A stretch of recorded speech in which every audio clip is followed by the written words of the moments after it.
नमस्कार, नई परख पर आप सब लोगों का स्वागत है।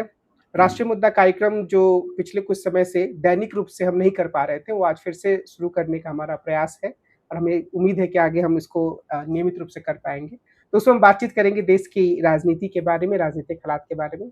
आपका स्वागत है अभय सर, नमस्कार। आज राहुल गांधी उत्तर प्रदेश की यात्रा पर हैं, रायबरेली वो गए हैं और वो 2 दिवसीय यात्रा है उनकी। उसमें उन्होंने कुछ छोटी-छोटी सभाओं को संबोधित किया है। लेकिन जो रोचक बात मुझे लगी वो ये कि कई अखबारों में जैसे इंडियन एक्सप्रेस में मैं देख रहा था, हिंदू हुँ, में भी छोटी-सी खबर थी, बाद में आज तक पर भी मैंने देखा कि एक तरीके से कांग्रेस ने अपनी चुनावी तैयारी आरंभ कर दी है। हुँ, वो 405 सीटें शायद जितनी हैं उसके लिए भी कैंडिडेट्स ढूँढ रहे हैं और कम से कम वो 80 से 120 के बीच में हुँ, ऐसी सीटों को ढूँढ रहे हैं जहाँ पर वो दावा करेंगे और उन्हें ऐसा लगता है कि वो जीत पाएँगे। हुँ। मेरा सवाल आपसे ये है कि क्या अगर आज के दिन से हम देखें कि कांग्रेस पार्टी अपनी तैयारी कर रही है, तो उनकी क्या संभावनाएँ आपको लगती हैं? कितनी जितनी सीटों की वो माँग कर रहे हैं वो रियलिस्टिक है या फिर एक ऐसी स्थिति बन सकती है कि इन सीटों की माँग के कारण हुँ। आखिरकार तनाव उत्पन्न हो जाए और विपक्ष की एकता भी ध्वस्त हो जाए? आप उनकी स्थिति को कैसे देख रहे हैं? देखिए, आपकी बात से भी ऐसा लग रहा है और वैसे भी ऐसा लग रहा है कि कांग्रेस अ, दोनों पहलुओं के ऊपर अ, गौर कर रही है। समाजवादी पार्टी के साथ गठजोड़ बना के चुनाव लड़ना और अगर गठजोड़ में मामला नहीं फिट हो पाया, स सीटों के बँटवारे में सहमति नहीं हो पाई, तो अलग से भी चुनाव लड़ना। इस प्रकार से वो सोच रही है कांग्रेस। मुझसे अगर पूछा जाएगा तो मैं यही कहूँगा कि कांग्रेस तभी अच्छा प्रदर्शन कर सकती है और पूरा विपक्ष अच्छा प्रदर्शन तभी कर सकता है, इवन समाजवादी पार्टी भी अपने प्रदर्शन को तभी सुधार सकती है जबकि दोनों मिलके चुनाव लड़ें। लेकिन पिछले दिनों कांग्रेस ने मिलके चुनाव लड़ने के खिलाफ भी सोचना शुरू किया है। जैसे बिहार में जो स्थिति बनी, हैं? बिहार में साथ-साथ चुनाव लड़ने के बाद में अब वो लोग इस मूड में नहीं है कि वो मिलके चुनाव लड़ें, हैं? फिर कांग्रेस के अंदर एक लॉबी हमेशा ये रहती है, ये कहती है कि भाई अलग से लड़िए, जो फ़ायदा-नुकसान होगा देखा जाएगा, हैं? और उसी से हम आगे बढ़ सकते हैं, दूसरी पार्टी के भरोसे रहते हैं, बहुत ज़्यादा हमको जूनियर पार्टनर बना दिया जाता है और वो फिर बात बनती नहीं है, उससे हमें कोई ज़्यादा ख़ास लाभ होता नहीं है। इस प्रकार की तमाम दलीलें वगैरह की जाती रहती हैं। गठजोड़ राजनीति करने वाली सभी पार्टियों में इस तरह की एक लॉबी होती है। भाजपा में भी बिहार में एक लॉबी हमेशा से काम करती रही है कि भई नहीं करना चाहिए। जब भाजपा यहाँ तक कि भाजपा जब मायावती को मुख्यमंत्री बना दिया करती थी उत्तर प्रदेश में, तो बहुत से लोग उसका विरोध भी किया करते थे अंदर कि नहीं, ऐसा नहीं करना चाहिए। मिलके चुनाव तो वो नहीं लड़ते थे, लेकिन ये सब चलता रहता है पार्टियों के अंदर। लेकिन जब पार्टियों का नेतृत्व सोचने लगता है इसी तर्ज पे, तब बात महत्वपूर्ण हो जाती है। कांग्रेस के नेतृत्व में इस प्रकार की भावना है कि हमको जगह-जगह अलग-अलग तरीके से सोचना चाहिए। अलग लड़ हट के अपने दम पे लड़ना चाहिए, बजाय इसके कि हम गठजोड़ करें, जो है। अच्छा, इसमें क्या होगा कि जब गठजोड़ के लिए बातचीत होगी समाजवादी पार्टी से, तो कांग्रेस बहुत ज़्यादा सीटें माँगेगी संख्या में। अपनी हैसियत और अपनी जो उनकी उनके संगठन की ताकत है, उससे ज़्यादा सीटें माँगेगी।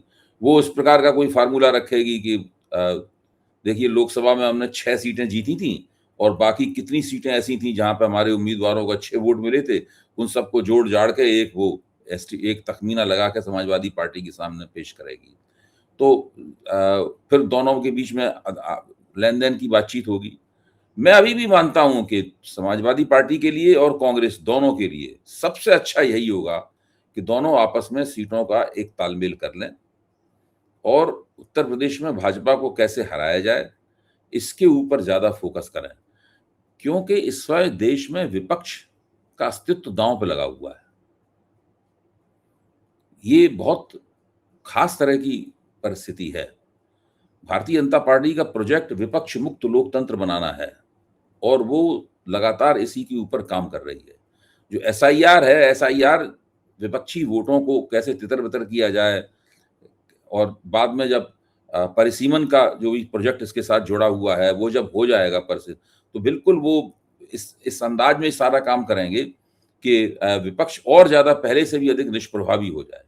विपक्ष भारतीय जनता पार्टी को हराना भारतीय लोकतंत्र के लिए और विपक्ष के अस्तित्व के लिए बहुत आवश्यक है। अगर वो ऐसा नहीं कर पाएँगे तो कुछ दिनों बाद कुछ भी करने की स्थिति में नहीं रहेंगे।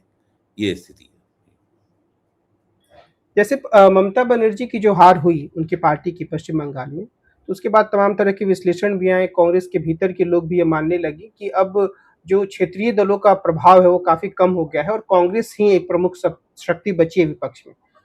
उत्तर प्रदेश के संदर्भ में भी और अन्य राज्यों के संदर्भ में भी क्या ये कांग्रेस की एक रणनीतिक भूल हो सकती है कि वो क्षेत्रीय शक्तियों को थोड़ा ज़्यादा कमज़ोर मान लें और जैसे अभी आपने कहा कि कई जगह वो अकेले लड़ना चाह रही हैं, उस दिशा में आगे बढ़ें।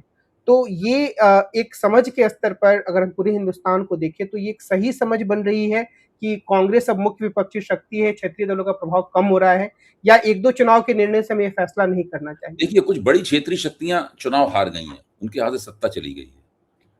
उनमें द्रमुक है, उनमें टीएमसी है, तृणमूल कांग्रेस है, उनके अंदर बीजू जनता दल है, उनके अंदर तेलंगाना राष्ट्र समिति है। कम से कम ये 4 बड़ी प्रमुख शक्तियाँ जो है ना, ये चुनाव हार गई हैं, उनके हाथ से सत्ता चली गई है। लेकिन हमें ये भी ध्यान रखना चाहिए और कांग्रेस को भी ध्यान रखना चाहिए कि तमिलनाडु में जो डीएमके को, द्रमुक को हराया है, वो एक नई उभरती हुई क्षेत्रीय शक्ति नहीं हराया है। एक दूसरी क्षेत्रीय शक्ति अपना सिक्का जमाने की तरफ है। अगर उसने ठीक-ठाक तरीके से सरकार चलाई और ज़्यादा कोई गड़बड़ी नहीं हुई, तो फिर उनको हटाना मुश्किल होगा क्योंकि उसके पास एक बहुत ही लोकप्रिय नेता भी है। और जो उसकी बातचीत से अभी तक ये लगता है कि वो बुद्धिमान भी है। और वो बिल्कुल राजनीतिक नौसिखिया ज़रूर है, लेकिन वो ऐसा नहीं है कि उल्टी-सीधी हरकतें करता हुआ नज़र आए। बहुत तेज़ी के साथ वो कोर्स करेक्शन करता है, अपने काम में संशोधन करता है, जहाँ आलोचना होती है, उसके प्रति संवेदनशील है। जब उन्होंने अपने ज्योतिषी को सरकार में नियुक्त किया और जैसे ही उसकी आलोचना हुई तो उन्होंने उसको हटा लिया। उसको अपने आदेश को वापस ले लिया। वरना वो कह सकते थे कि भाई हमने एक नियुक्त किया, हम नहीं हटाएँगे इसको। तो कोई उसकी वजह से जो लोग उनसे गठजोड़ करना चाहते, गठजोड़ तो ना तोड़ देते। आलोचना करके रह जाते, लेकिन उन्होंने आलोचना को स्वीकार किया और उसको हटा लिया कि भाई अगर आप कोई ज्योतिषी है तो सबसे निकट रखिए उसको, आप सरकारी पैसे पे सरकारी कर्मचारी क्यों बनाते हैं मतलब उसको? तो ये इससे लगता ये है कि वहाँ पे एक नई क्षेत्रीय शक्ति उभर रही है। तो ये कहना है कि तमिलनाडु में क्षेत्रीय शक्तियाँ खत्म हो गई हैं, ये भी गलत है। दूसरी तरफ अगर आप तमिलनाडु में जो द्रविड़ आंदोलन है, उसकी दोनों जो प्रमुख नुमाइंदा शक्तियाँ हैं, एआईडीएमके और डीएमके, इन दोनों के वोटों को जोड़ दें, तो विजय के बराबर सीटें हो जाती हैं। तो ये भी नहीं कहा जा सकता कि द्रमुक की जो द्रविड़ आंदोलन है, वहाँ पे वो कमज़ोर हो गया है। कर्नाटक तेलंगाना में ज़रूर जो तेलंगाना राष्ट्र समिति है, वो कमज़ोर होती हुई नज़र आती है कि उनके परिवार में फूट पड़ गई है और उनकी बेटी ने कविता ने भी अपनी अलग पार्टी बना ली है वहाँ पे। तो वहाँ पे थोड़ी समस्या आती है और वो दिखाई पड़ रही है और वो काफ़ी वो कोई बयान-वयान देते तक नहीं सुने जाते। बिल्कुल ऐसा लगता है कि बिल्कुल चुपचाप किसी कमरे में वो लोग पड़े हुए हैं और राजनीति में बहुत ज़्यादा सक्रिय नहीं दिख रहे हैं। इधर कर्नाटक में ये जो क्षेत्रीय शक्ति है देवगौड़ा वाली, ये भी कमज़ोर हुई है काफ़ी। वो केंद्र में ज़रूर वो मंत्री बने हुए हैं, देवगौड़ा के सुपुत्र, लेकिन वो उस शक्ति में कोई विकास नहीं हो रहा है, मतलब वो भी कमज़ोर हुई है।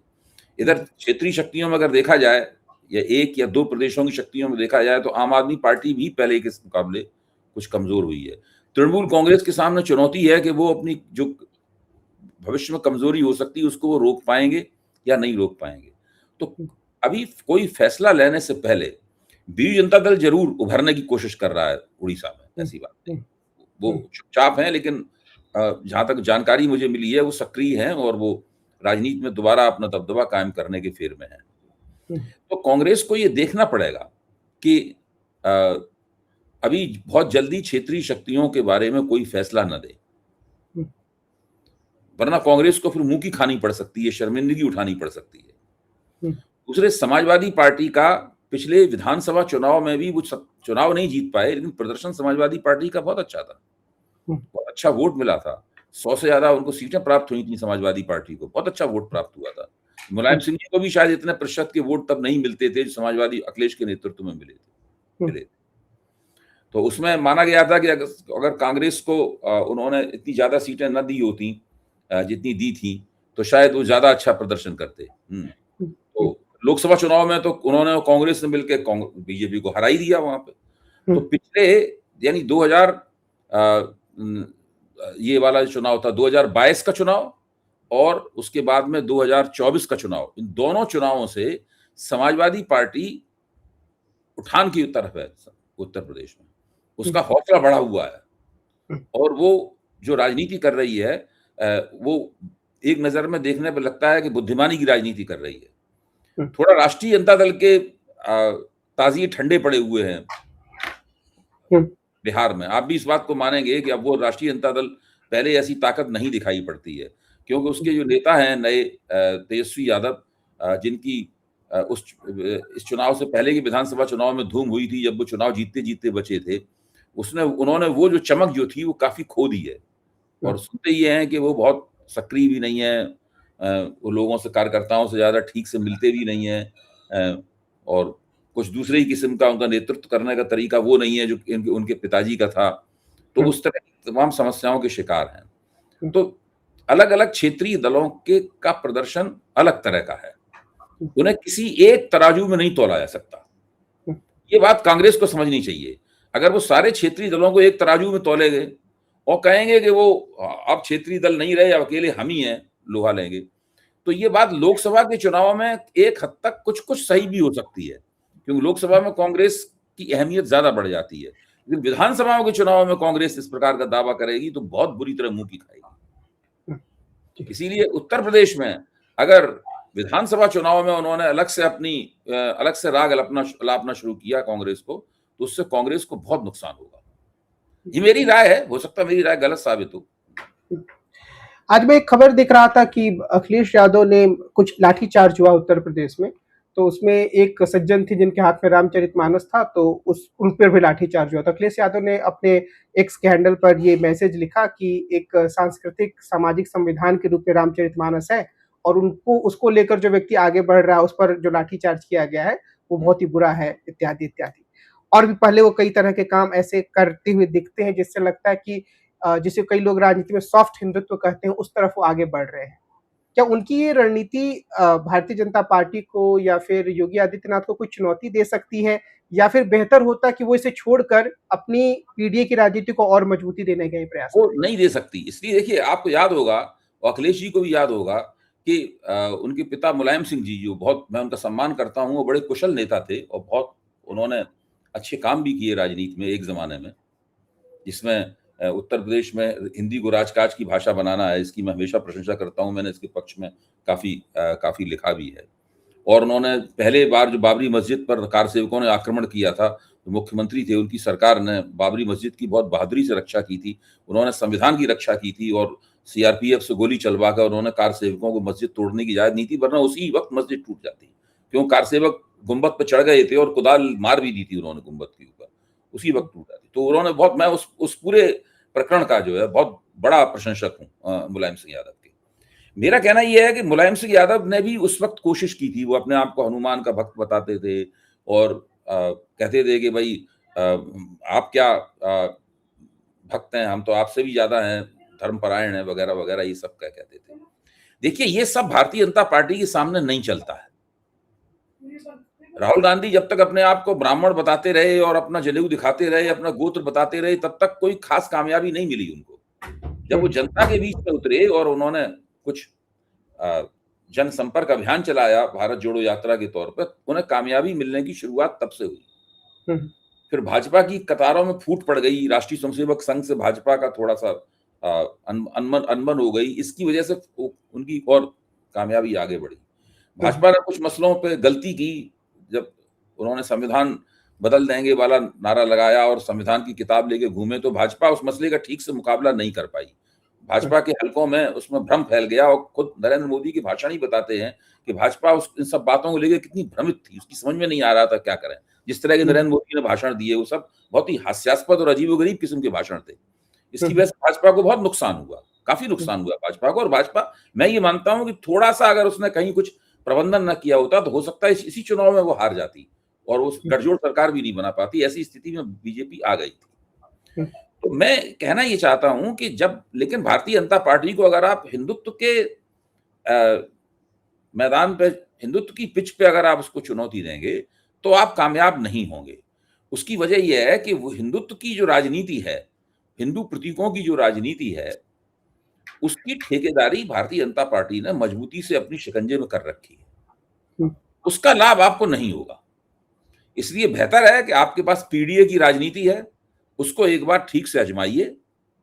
फ़ायदा होता है कि नुकसान होता है, ये बाद में पता चलेगा। लेकिन उसको ढंग से आजमाइए। अगर पीडीए की राजनीति आपकी मजबूत रही, तो इधर थोड़ा बहुत इधर जो आप काम कर रहे हैं, उसमें भी शायद आप फ़ायदा प्राप्त कर पाएँ। लेकिन योगी सरकार के खिलाफ अगर उत्तर प्रदेश में कोई एंटी इनकम्बेंसी है, कोई सरकार विरोधी भावनाएँ हैं, तो वो निश्चित रूप से केंद्र सरकार के खिलाफ भी होंगी भावनाएँ। ये असंभव है कि केंद्र सरकार के खिलाफ भावनाएँ ना हो। तो केंद्र सरकार और राज्य सरकार के खिलाफ जो डबल इंजन की सरकार है, उसके खिलाफ जो भावनाएँ हैं, उन भावनाओं का लाभ उठाने के लिए इनके पास क्या रणनीति होनी चाहिए, इस पे इन लोगों को गौर करना चाहिए। हुँ। और विपक्ष के वोट जो भी हैं, उनका वो बँटे ना, हुँ। ये भी बहुत इनके लिए आवश्यक है। हुँ। जी। आज की अपनी इस चर्चा को मैं यहीं विराम देता हूँ। हम कल फिर मिलेंगे और हमारी कोशिश होगी कि देश की राजनीति में जो कुछ भी घटनाक्रम चल रहा है, उसके बारे में हम अभय जी से बातचीत करें और उसकी एक समझ बनाने का प्रयास करें। आज की बातचीत के लिए आपको बहुत-बहुत धन्यवाद। नमस्कार।